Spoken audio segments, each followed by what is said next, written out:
Number 12, what function equation is represented by this graph? So here we're given a graph. Hopefully you recognize that it's an exponential function.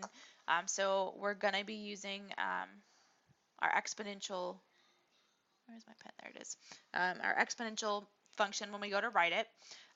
So if you think about kind of how we've been writing our geometric sequence problems, I think that's a little bit easier than using growth and decay, because we can just find our common ratio, and then in this case we're going to find our b, our first term, and we're going to plug those values into our exponential function. So f of x is going to equal our b value times my common ratio, and we're going to raise that.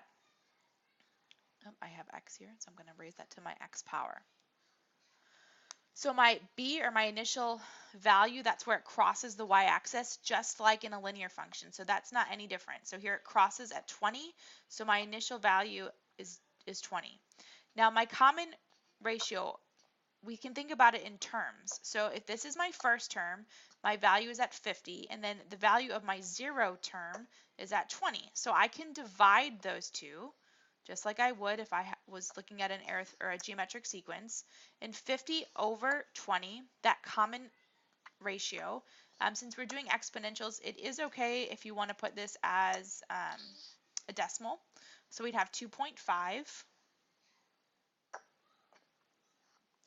And when I substitute those values in, I'd have 20 for my initial value, and then my common ratio is 2.5, and I'd raise that to the x. And this makes sense because my number inside here is greater than 1, and we can clearly see we have a growth function. And just remember that when you're writing your variable, that you use that exponent button in your OHS template to make sure that you input your answer correctly. Oops, sorry, for number 12.